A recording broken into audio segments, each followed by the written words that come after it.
Te salut, eu sunt Vlad și probabil ești pe videoclipul ăsta pentru că ești interesat de motociclete, sau poate pentru că nu ai mers niciodată pe motocicletă și vrei să înveți cum să mergi pe motocicletă, care sunt comenzile unei motociclete și cum funcționează ea de fapt. În videoclipul acesta o să-ți explic exact cum funcționează comenzile motocicletei, care sunt ele, pentru că asta e foarte important. O să te ajut să înțelegi un pic cum funcționează anumite sisteme de pe motocicletă, tocmai pentru a înțelege cum se conduce de fapt. Cazul în care deții categoria A, A1, A2, AM sau habar n-am, orice vrea să faci, poate nu că nu ai permis și vrei să înveți să conduci o motocicletă de motocross, nu e nicio problemă, sau orice alt tip. Regulile sunt general valabile, controlele sunt general valabile pe absolut orice motocicletă, fie ea mai veche sau mai nouă. Nu contează, se schimbă doar anumite particularități, dar în sine sunt de fapt aceleași controle. Motocicleta pe care o avem noi aici este o Honda CBF 600 din 2004, varianta cu ABS carenată. Practic este o Honda Hornet un pic limitată, aceasta în sine este și limitată la 35 de kW pentru categoria 2, dar asta e puțin relevant pentru că nu ne interesează în momentul de față. Ideea este că este o motocicletă relativ veche, adică are totuși și în momentul de față undeva la 19 ani, deci nu e chiar tinerică și a făcut majoratul, dar controlele de pe ea sunt identice cu cele de pe motocicletele mai noi, doar că se schimbă anumite chestii, fiecare producător are tendința de a-și pune amprenta, practic. Ok, o să începem cu partea de început de pe ghidon. Și avem o grămadă de chestii. Avem bordul, avem comenzile de pe partea stângă, de pe partea dreaptă și o să luăm și noi cu începutul. În primul și în primul rând, când vrem să pornim o motocicletă, folosim contactul, corect? Corect. Același lucru îl facem și la o mașină. Acesta este contactul, aceasta este cheia. După cum se poate vedea, avem mai multe poziții. Una dintre poziții este cea de oprit, una este de pornire, iar una este pentru avarii și mai avem o funcție suplimentară pentru blocarea ghidonului.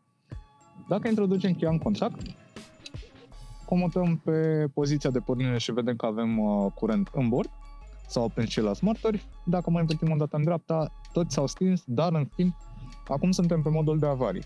Acesta este butonul de avarii, iar dacă îl voi porni acum, am curent și pot folosi avariile cu motorul oprit, fără a consuma curent pe, nu știu, alte sisteme degeaba. Poate v-ați oprit, nu știu, din cauza, Doamne ferește, a unui accident, a unei pene, a unei habar n-am. Nu știu, sunteți opriți și vreți să rămâneți pe avarii să vă va, dar cu motorul oprit. Honda s-a gândit la acest lucru și a implementat acest sistem.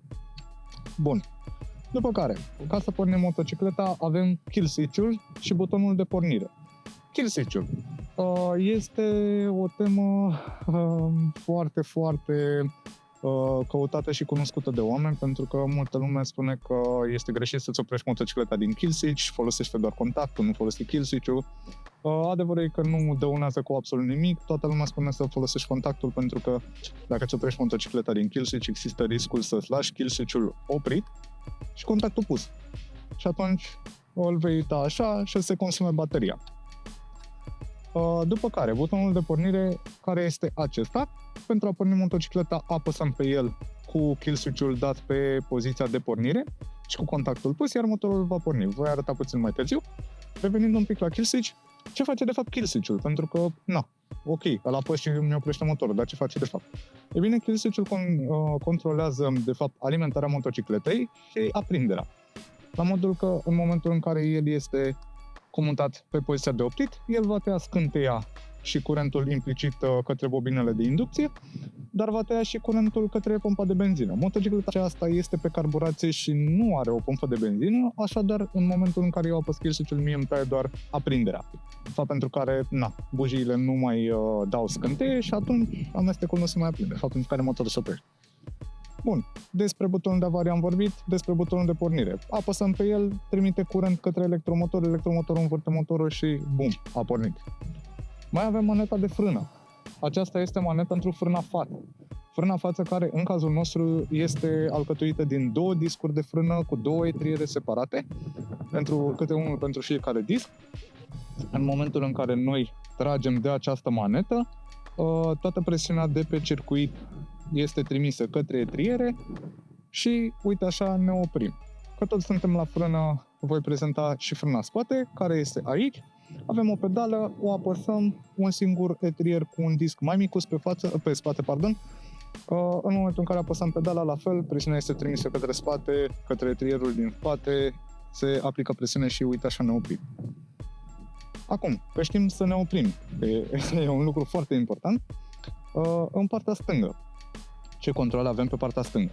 Păi, avem odată un panou cu mai multe controle și avem aici butonul de flash-uri pentru fază lungă, butonul de comutare de pe fază scurtă pe fază lungă, butonul de semnalizare și butonul și claxonul. Pe claxon apăsăm, motocicleta claxonează și asta e. Butonul de semnalizare, ca să semnalizăm. Voi arăta, să zicem, avem semnalizarea oprită, dăm în stânga, începe semnalizarea. Dăm în dreapta, se schimbă pe dreapta, iar ca să oprim, apăsăm. Pur și simplu apăsăm. Ca să trecem pe fază lungă, apăsăm pe buton. Acum suntem pe fază lungă, acum suntem pe fază scurtă. Mai era un domn polițist la un moment dat care spunea că îi spunea unui băiat în oprit că nu-i merge celălalt far și i-a spus, ba da, dar ești pe faza lungă. Acum dăm flash-uri și așa funcționează. Bun, aceasta este maneta de ambreiaj. Ambreiaj care funcționează identic ca și la mașină, decuplează și cuplează cutia de motor în sine. Angrenează, practic, transmisia. Transmite puterea dintre motor către roată. Folosindu-ne de ambreiaj, putem să plecăm de pe loc și putem să ne oprim sau putem să schimbăm vitezele. Acum că vorbim despre schimbatul vitezelor. Schimbatorul nostru de viteze este acesta, iar comparativ cu o mașină unde avem 5, 6 trepte de viteză, 4 trepte de viteză sau mai multe, irelevant, în cazul acesta avem o cutie secvențială. Ce înseamnă asta? Toate treptele noastre vor fi una după alta. Practic, noi nu mai trecem prin neutru decât o singură dată. Prima treaptă este în jos, apăsăm, ca să ridicăm, să scoatem pe neutru, ridicăm ușor în sus, ca să dăm a doua, ridicăm mai tare în sus, ca să trecem într-a treia, iar dăm în sus, 4, 5 și 6. Iar ca să venim jos, venim 5, 4, 3, 2, dacă apăsăm ușor, iese în neutru, dacă apăsăm mai tare, se duce în prima treaptă de viteză. Este ușor de înțeles și poate că vă veți gândi, ok, și cum știu dacă am trecut dintre întâia într-a doua? E foarte simplu. În momentul în care suntem pe neutru, avem acest martor. N, de la neutru, de la neutral. În momentul în care acesta este aprins, automat ne anunță că suntem pe neutru. Dacă acesta nu se aprinde, înseamnă că suntem într-o anumită treaptă de viteză. Și oricum se simte, e un feeling special în momentul în care treci dintr-o treaptă în alta, mai ales dintr-a întâia într-a doua sau dintr-a întâia în liber. E o chestie normală, tuturor ne se mai întâmplă, spre exemplu, să vrem să schimbăm dintr-a întâia într-a doua și să dăm de fapt pe neutru. E ceva normal. Se întâmplă. Asta este, nu e nicio problemă. Acum, haideți să trecem un pic la martorii din bord. În bordul nostru este foarte simplu, nu are chestii digitale, totul este analog, exceptând odometrul și ceasul. Avem un ceas special pentru temperatură, după cum se poate vedea, care ne anunță și ne indică temperatura de funcționare a motorului, adică a apei, de fapt nu a motorului. Consider că este un ceas foarte important. Eu personal sunt foarte atent cu temperatura motorului, pentru că în momentul în care motorul este rece nu poți trage de el, pentru că asta ar însemna să faci o uzură prematură a pieselor, a componentelor din interior. Dar până când se încălzește, e recomandat să mergem, eu personal merg până în 5.000 de ture, până când motorul ajunge pe la 70 de grade, adică până când acul ajunge undeva aproape de mijloc, unde are și o linie. În momentul în care el stă pe mijloc, aceea este temperatura lui optimă de funcționare. El se poate duce, acul se va mai duce, bineînțeles, și mai sus, cam undeva până la 105 grade, 106 până la 110 grade, e ok. Dar o să pornească și ventilatorul între timp să răcească motorul, dar dacă este mai jos de 70 de grade, nu e recomandat să tragem așa de tare de motor, e bine să lăsăm să se încălzească. Bun. Celelalte ceasuri. Avem turometru, care ne indică turația motorului, o chestie pe care, toți o știm și de care o să ne folosim, dar nu o să-l mai folosiți, nu o să vă mai uitați neapărat la turometru după un timp, pentru că o să învățați motorul, o să învățați să schimbați după sine și așa mai departe. Vitezometrul ne indică viteza cu care mergem, o chestie simplă, becurile de semnalizare, semnalizez stânga se aprinde, semnalizez dreapta se aprinde. În partea de sus avem acest bec roșu cu lampa lui Aladdin, cum o mai numesc unii. Acesta este martorul de la senzorul de presiune pentru ulei. În momentul în care acest martor se aprinde, avem o problemă, e normal să stea aprins în momentul în care motorul este oprit, dar după ce este pornit, dacă nu se stinge după câteva secunde, e recomandat să opriți motorul, pentru că ori nu aveți nivelul de ulei suficient, ori pompa voastră de ulei are o defecțiune și nu mai creează presiune, fapt ce duce la calarea motorului, ceea ce nu vă doriți. Bun, becul de neutru îl știm și becul de benzină care culmea s-a aprins acum, eu sunt pe loc. Nu înțeleg de ce, oricum trebuie să alimentez, nu e nicio problemă. Dar acesta îmi indică când rezervorul meu mai are undeva la 4 litri de benzină, ceva de genul. Noi aici avem un rezervor de 19 litri, deci e foarte bine să știm câtă benzină mai avem în rezervor, mai ales în momentul în care nu avem un act care să ne indice exact. În partea stângă avem un singur bec, becul de la martorul de ABS, care la fel este și el aprins. Este normal să fie aprins după ce vă opriți. Spre exemplu, la anumite motociclete, el stă aprins până când motocicleta depășește viteza de 10-15 km/h. Dacă nu o depășește, va rămâne constant aprins. La mine, spre exemplu, este aprins în momentul în care pornesc motocicleta. Dacă mă pun în mișcare, se va stinge și după ce mă opresc nici nu se mai aprinde până la următoarea pornire. În anumite motociclete stă aprins efectiv în momentul în care motorul este oprit și motocicleta se deplasează ori cu o viteză foarte mică, ori nu știu, stă pur și simplu pe loc. Sau poate implica că poate arăta, nu știu, că ați dezactivat sistemul de ABS, pe anumite motociclete se poate face chestia asta, din controlele motocicletei, așa cum spuneam, sau poate aveți o defecțiune pe sistem, poate aveți un circuit întrerupt și vă indică, băi, vezi că nu o să mai merge ABS-ul, nu știu, s-a ars o siguranță, s-a întrerupt un fir. S-a defectat un senzor. E o chestie perfect normală. Adică nu e normal, trebuie rezolvată, dar e bine că avem acel senzor care ne poate arăta ce și cum. Acesta este rezervorul de lichid de frână pentru napață, dar nu vom discuta foarte mult despre pentru că nu avem de ce. Aici avem accelerația, ca să plecăm de pe loc, ca să accelerăm, ca să mergem. Trebuie să tragem de ea. Eu nu voi trage foarte mult pentru că motorul meu fiind pe carburație, dacă îl accelerez pe loc, va intra benzină în motor și îl voi neca.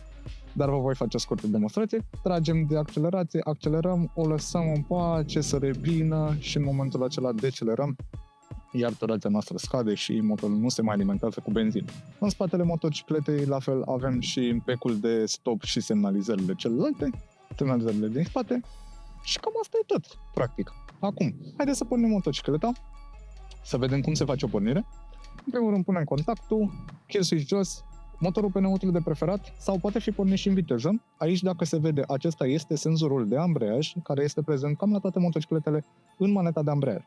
Am văzut pe foarte multe grupuri și fac o mică paranteză pentru că e destul de importantă. Multă lume spune că, domnule, nu pornește motocicleta. Toată lumea spune, păi verifică senzorul de ambreiaj. E o mare greșeală, pentru că în momentul în care motocicleta se află pe liber, circuitul senzorului de ambreiaj este exclus. Pur și simplu, calculatorul nu îl mai ia în seamă. Și atunci, motocicleta, dacă este pe liber, ar trebui să pornească fie că senzorul respectiv există sau nu. Dacă suntem în viteză și nu pornește cu ambreiajul tras, pentru că de fapt asta face, în momentul în care tragem ambreiajul, switch este împins și circuitul îi permite motocicletei să pornească. Nu e tras, motocicleta nu va porni. O să fac o scurtă demonstrație. Deci sunt pe liber cu kill switch jos, trag ambreiajul pentru că e recomandat să pornim cu ambreiajul tras. Am dat la automat și motorul nostru a pornit. Motocicleta este pe liber, ea în momentul de față nu se deplasează. Acum, voi face pornire și băgată în viteză, o voi introduce în viteză, acum este în viteza 1. După cum se vede, martorul de neutru s-a stins, voi încerca să dau la automat și nu se întâmplă nimic. Voi trage ambreiajul și motorul meu a pornit. Putem încerca să ne punem în mișcare un pic și chiar o să facem chestia asta pentru a vă prezenta un pic și cum plecăm cu motocicleta. Încă o chestie, în momentul în care puneți cricul, dar motocicleta este în viteză, uitați, sunt pe liber, nu se întâmplă nimic. Pun cricul la loc, o bag în viteză, roata mea începe să se miște, să se învârtă, acum este pe cricul central, dar voi trage ambreiajul și voi pune cricul. Motorul meu a murit. De ce? Pentru că în momentul în care rămânem în viteză și punem cricul, noi avem un senzor de neutru care este instalat undeva, este amplasat undeva în spatele cricului. Dacă acel senzor detectează că motorul este în viteză, dar cricul este pus, ne va opri automat motorul. Ok, bateria mea începe să se descarte un pic, dar o să las și pe încarte. Hai să dăm motorul jos de pe cricul central. Ok, ne urcăm pe ea. Foarte important când ne urcăm să ținem frâna. pentru ca motocicleta noastră să nu se ducă înainte, să nu fugă de sub noi, să nu există alte probleme. Acum, cum plecăm de pe loc? Ca să plecăm de pe loc, foarte simplu. Tragem ambreiajul, călcăm, introducem în treapta întâi, s-a auzit un sunet, un clank destul de puternic, ceea ce este normal, și facem următoarea chestie. Ca și la mașină, există un anumit punct de cuplare. În momentul în care eu acum pot să mă joc cu ambreiajul și nu se întâmplă absolut nimic, pentru că mă joc în cursa lui moarte. În schimb, dacă îl voi elibera puțin, în momentul ăsta puterea începe să se transmită dinspre motor către cutie și automat încep să mă pun în mișcare. După cum se vede, motocicleta începe ușor de să mă miște.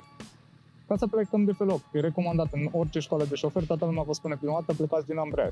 Da, mi se pare ok, încercați să vă obișnuiți foarte bine cu feeling-ul de la ambreiaj, să vedeți unde prinde, chiar așa se numește popular, ca să zic așa, și în momentul în care vă obișnuiți cu punctul de cuplare, o să vedeți că puteți să plecați mai ușor de pe loc.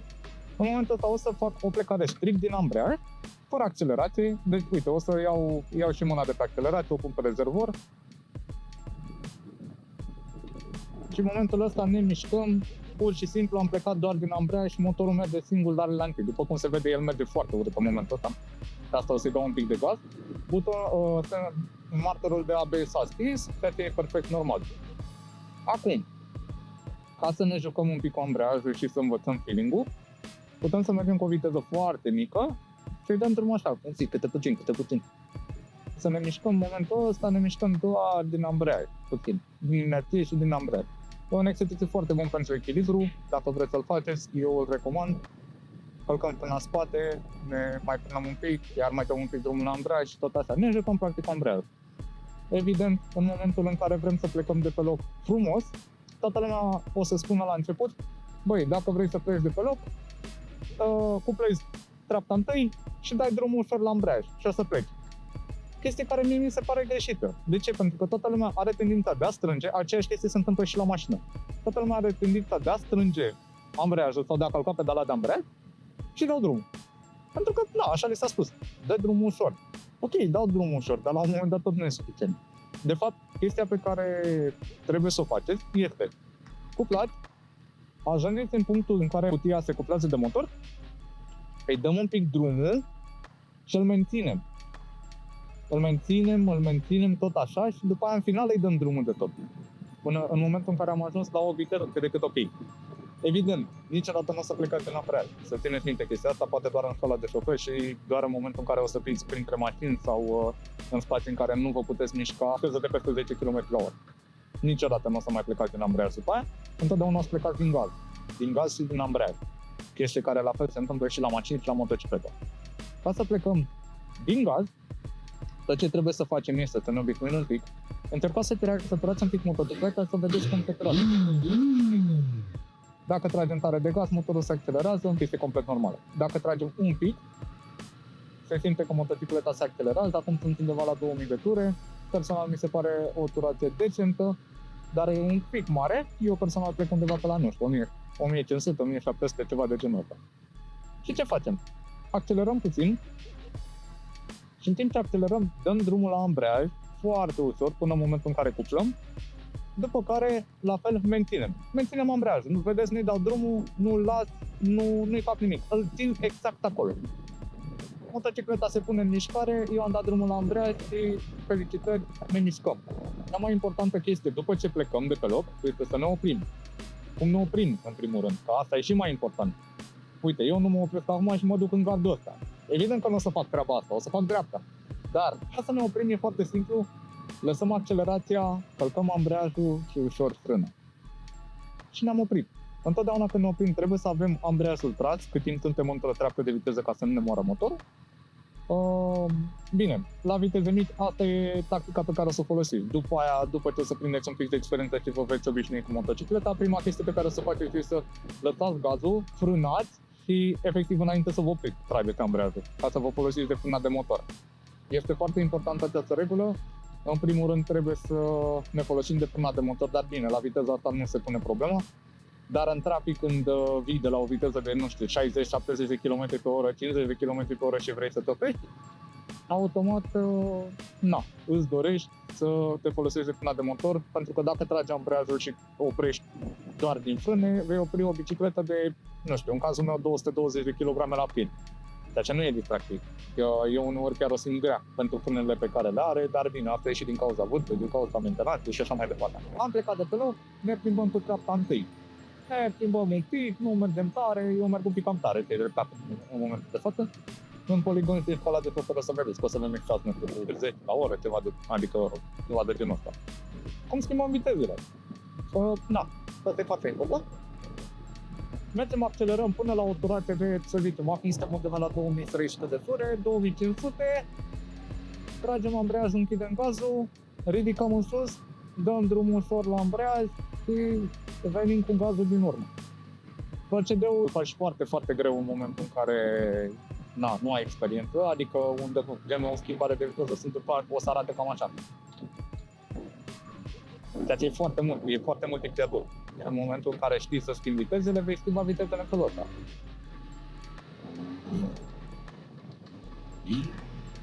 Mergem mai departe. Dar, noi suntem la început, nu ne interesează. Este important să vă obișnuiți, să schimbați vitezele destul de des tocmai pentru a vă obișnui mișcarea mâinii, mișcarea piciorului. E foarte important, la început o să tindeți să vă uitați către ambreiaj sau chiar către pedala motorului, pentru că nu o să știți exact ce să faceți și ce să călcați, nu o să știți ce să faceți. O să vi se pare că nu găsiți efectul control. Trebuie să vă rămas reflexul și, cum mi se mai spune, muscle memory. Tocmai pentru a face acest lucru, fără să ne dăm seama. La un moment dat o să facem inconștient pentru că ne-a intrat în reflex. Deci e un lucru foarte bun. Din nou, așa arată o schimbare mamanei după ce am venit. Ce fac eu în momentul ăsta se numește rep matching, la modul că timp dintr-o treaptă superioară într-una inferioră și dau un pic de gaz pentru a nimeri exact durația. Bun. Păi, pentru început, cam astea sunt lucrurile pe care trebuie să le știți. Acum că știm care sunt controlele motocicletei și cum funcționează, știm să plecăm de pe loc, știm să schimbăm trepte de viteză, tot ce ne rămâne este să ne obișnuim un pic cu motocicleta, să facem câteva mișcări, atât, să ne distrăm. Pentru că trebuie să ne distrăm, dar trebuie să și învățăm pentru a face lucrurile cu cap, responsabil atunci când mergem cu motoarele noastre. Eu vă doresc drumuri bune, vă doresc mult succes dacă sunteți în școala de șofer sau urmează să intrați în școala de șofer, iar dacă acest videoclip v-a ajutat, puteți să-i lăsați un like. Dacă aveți un prieten interesat de acest subiect și pe care credeți că videoclipul l-ar putea ajuta, puteți să-i arătați, nu mă deranjează, dimpotrivă m-aș bucura. Și cam atât. Eu am fost Vlad, vă mulțumesc pentru atenția acordată și ne vedem data viitoare. Pa, pa!